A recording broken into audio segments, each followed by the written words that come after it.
പ്രിയപ്പെട്ട സഹോദരങ്ങളെ, സലാമുൻ അലൈക്കും.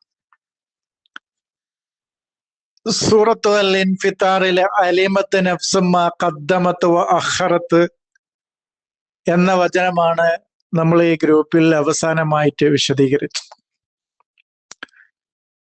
ഇന്ന് അതിന്റെ തൊട്ട വചനമായ യാ അയ്യുഹൽ ഇൻസാനു മാ ഗർറക ബി റബ്ബിക്കൽ കരീം എന്നുള്ള ആ വചനമാണ് നമ്മൾ വിശദീകരിക്കാൻ പോകുന്നത്. അതിന്റെ വൈജ്ഞാനികമായ, അതിന്റെ ആന്തരികമായ തലം ആണ് നമ്മൾ പരിശോധിക്കുന്നത്. അതിന്റെ പദാർത്ഥ തലത്തിൽ നമുക്കറിയാം, ഓ മനുഷ്യ എന്ന് നാളെ പരലോകത്തിൽ വെച്ച് ചോദിക്കുന്നതാണ്. മാ ഗർറക ബി റബ്ബിക്കൽ കരീം, നിന്റെ റബ്ബിനെ കുറിച്ച് നിന്നെ വഞ്ചിതനാക്കിയത് എന്താണ് എന്നുള്ളതാണ് ചോദ്യം. പക്ഷേ നമ്മള് അതിന്റെ ആന്തരികമായ, അതിന്റെ വൈജ്ഞാനികമായ വായനയിലേക്ക് കടന്നു വരുമ്പോ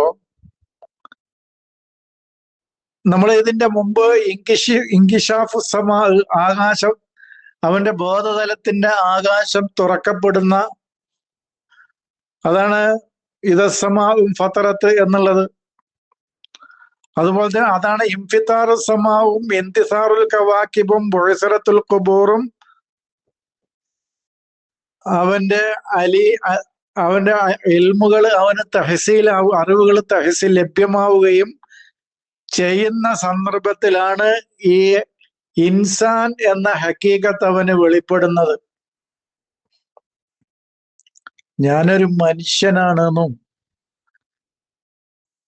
എന്താണ് മനുഷ്യനാകേണ്ടതിന്റെ ആവശ്യകത എന്നുള്ളതൊക്കെ അവന് ബോധ്യപ്പെടുന്ന ആ ഇൻസാനിയത്തിന്റെ ഹക്കീക്കത്ത്, അതിന്റെ യാഥാർത്ഥ്യം അവന് തെളിഹറു വെളിപ്പെടുന്ന വേളയാണ് അതർത്ഥം. അതല്ലാതെ ഒരു മനുഷ്യന്റെ ശരീരം വെളിപ്പെടുന്ന അവസ്ഥയെ കുറിച്ചല്ല പറയുന്നത് എന്നാണ്.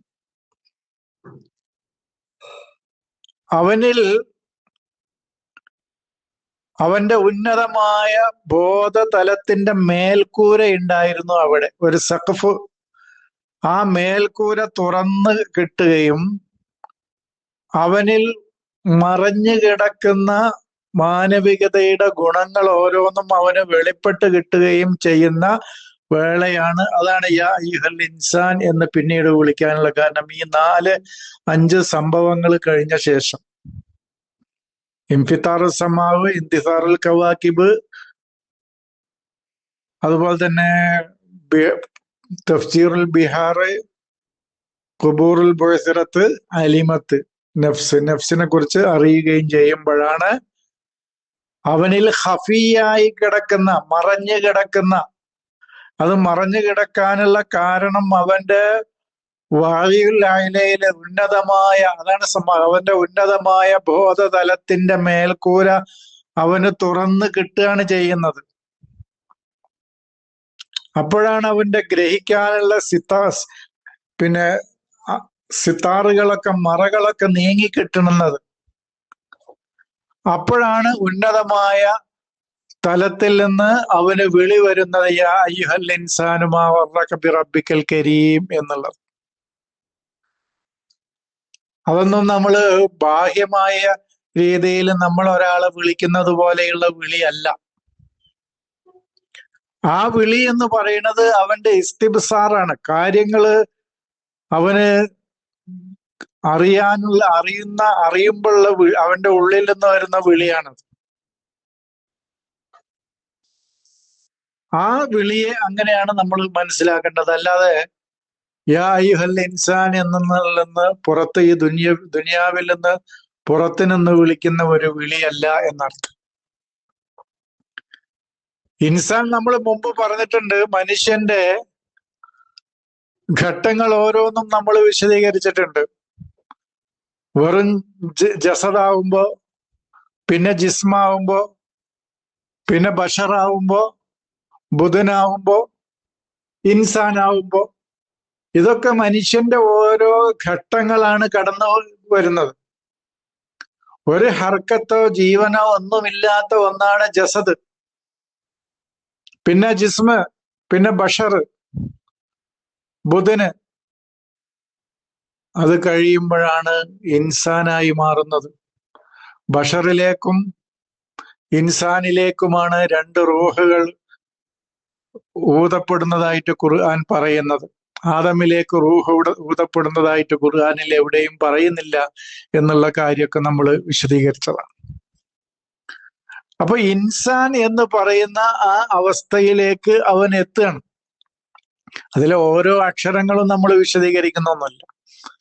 ഇൻസാൻ എന്ന് പറയുമ്പോൾ അവന്റെ ആ അലിഫിന്റെ താഴെയാണ് ഹംസ ഇരിക്കുന്നത്. അപ്പൊ അവന്റെ ദാഖിലിൽ നിന്നാണ് അത് പുറത്തേക്ക് വരുന്നത്. അവന്റെ ഫൗക്ക മുകളിൽ നിന്നല്ല എന്നർത്ഥം. അതൊക്കെ ആ അക്ഷരങ്ങളിൽ കൊണ്ട് വിശദീകരിക്കുമ്പോൾ കുറെ കാര്യങ്ങൾ നമുക്ക് വിശദീകരിക്കേണ്ടതുണ്ട്. അതുപോലെ തന്നെ പിന്നെ നൂന്, ആദ്യത്തെ നവാത്ത്, ആദ്യത്തെ വിത്താണത്.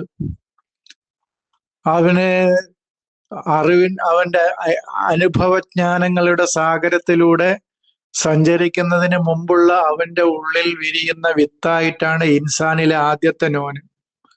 പിന്നെ സീന്, അവന് അള്ളാഹുവിന്റെ സുനനുകളിലൂടെ സൈറ് നടത്തുകയാണ്. എന്ത് സൈറു തജ്രിബത്താണ്. അനുഭവജ്ഞാനങ്ങളിലൂടെ അവന് സഞ്ചരിക്കുകയാണ്. അതിന്റെ സൈറ് നടത്തുകയാണ്. സഞ്ചാരം നടത്തുമ്പോഴാണ് സീന്. അത് നമ്മളിപ്പോ അതിന്റെ അങ്ങനെ ആഴത്തിലേക്ക് ഇപ്പൊ നമ്മൾ പോകുന്നില്ല. ഞാൻ വെറുതെ ഒന്ന് സൂചിപ്പിച്ചു എന്ന് മാത്രമേ ഉള്ളൂ.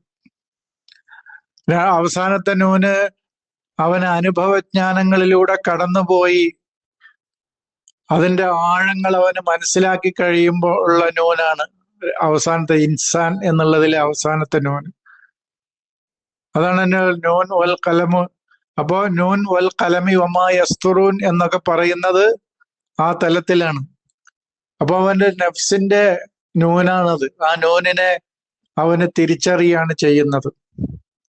അതാണ് മൻ അറഫ നഫ്സഹു അറഫ റബ്ബഹു എന്ന് പറയുന്നത്. ഒരാൾ തന്റെ നഫ്സിനെ അറിഞ്ഞാൽ അവന്റെ റബ്ബിനെ അറിയും എന്ന് പറഞ്ഞ അവന്റെ ഉള്ളിലെ വിത്ത് അവന് കണ്ടെത്തുകയാണ്. അതിന്റെ സാഗരം അവന് കണ്ടെത്തുകയാണ്. അതിലെ ഇൽമുകൾ കണ്ടെത്തുകയാണ്.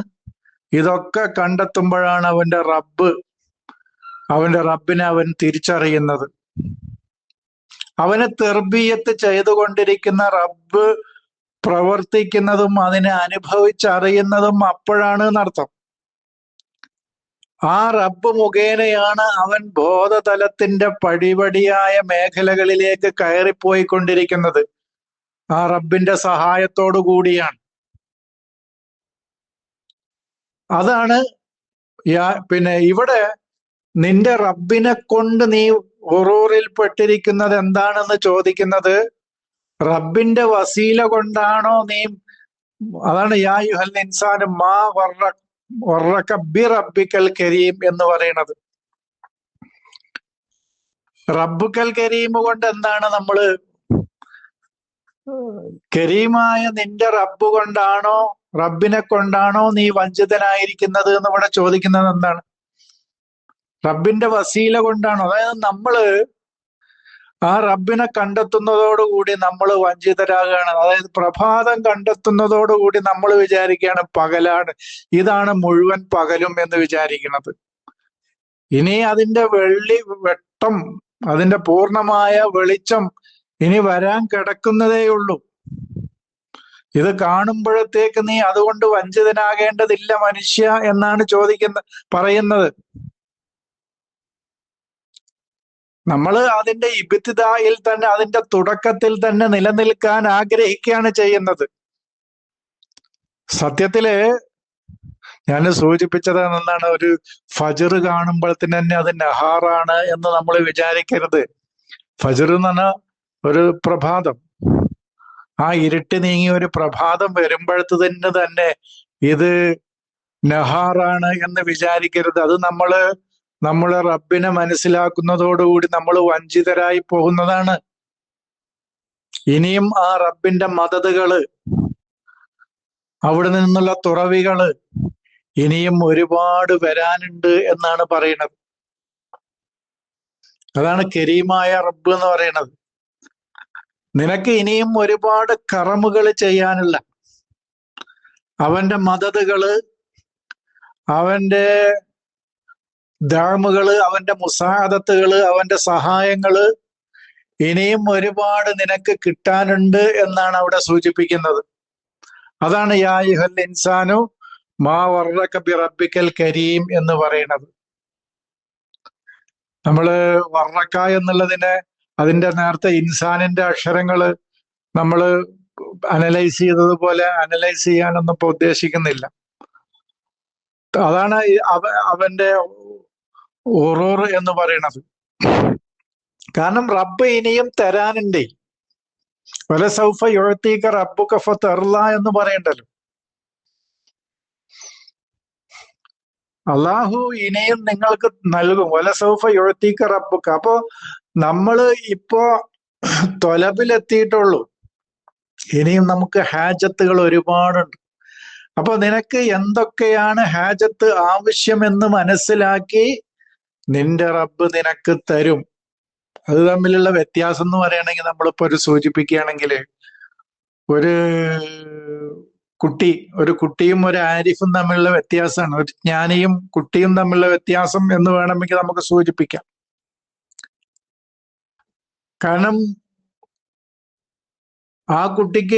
ആ കുട്ടിയുടെ അവസ്ഥയിൽ ലഭിക്കുന്നത് തന്നെ മതി. പക്ഷെ ഒരു ആരിഫിനെ സംബന്ധിച്ച്, ഒരു ജ്ഞാനിയെ സംബന്ധിച്ച് ഒരുപാട് ലഭിക്കാൻ ഇനിയും അവന് ഉണ്ട്. അവനൊരു റിളയിലേക്ക് അവൻ എത്തേണ്ടതുണ്ട്. റുയത്തും ലിയാ, അതാണ് റിള.